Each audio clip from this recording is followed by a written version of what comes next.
സ്വാഭാവികമായും സഹൽ കുവൈത്തിനെതിരെയുള്ള മത്സരത്തിൽ ഛേത്രി ഉണ്ടാകും. പക്ഷേ ഖത്തറിനെതിരെ കളിക്കുന്ന സമയത്ത് ഛേത്രി ഉണ്ടാവില്ല. അദ്ദേഹം വിരമിച്ച ശേഷമാണ് ആ മത്സരം നടക്കുന്നത്. പക്ഷേ അദ്ദേഹത്തിൻ്റെ പൊസിഷനിൽ തീർച്ചയായും പകരക്കാരനായി ആര് വരും എന്നുള്ളതൊരു വലിയ ആകാംക്ഷയാണ്. ഛേത്രിക്ക് പകരക്കാരനാവാൻ ആരുണ്ടാകും എന്നുള്ളൊരു ചോദ്യമാണ്.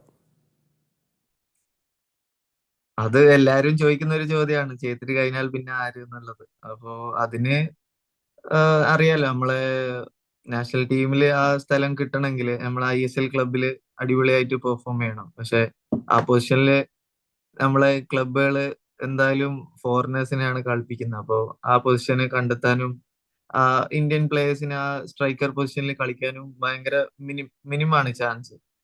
അപ്പോൾ അത് മാറി വന്നാൽ തന്നെ നമ്മളെ ഈ എന്താ പറയാ, ഈ ഇപ്പോൾ ഉള്ള ഈ പ്രശ്നം എന്തായാലും സോൾവ് ആവും.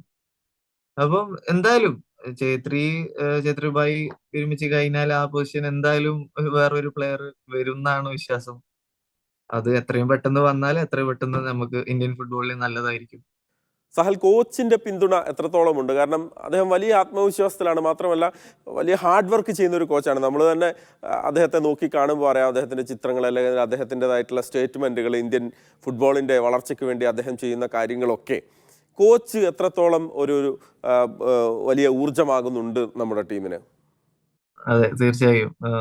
കോച്ച് എന്ന് പറഞ്ഞത് നമ്മൾ ഈ കളിക്കുന്ന 11 പ്ലേയേഴ്സിനെ മാത്രമല്ല സപ്പോർട്ട് ചെയ്യുന്നത്, നമ്മൾ പുറത്തിരിക്കുന്ന പ്ലേയേഴ്സിനും എല്ലാവരും സെയിം ആയിട്ടാണ് കോച്ച് ട്രീറ്റ് ചെയ്യുന്നത്. അപ്പോ എല്ലാവരും റെഡി ആയിരിക്കണം എന്നുള്ള ഒരു മെന്റാലിറ്റിയാണ് കോച്ചിനുള്ളത്. അതേപോലെ തന്നെ നമ്മളിപ്പോ ഒരു മോശമായിട്ട് ഒരു കളി കളിച്ചാൽ പോലും കോച്ച് നമ്മളെ സപ്പോർട്ട് ചെയ്യും. അതിപ്പോ അതാണ് ഒരു പ്ലെയറിന് എന്ന രീതിയിൽ അതാണ് ഏറ്റവും കൂടുതൽ ആവശ്യം, ഒരു സപ്പോർട്ട്, ഒരു എക്സ്ട്രാ പുഷ് ഫ്രം ബിഹൈൻഡ്.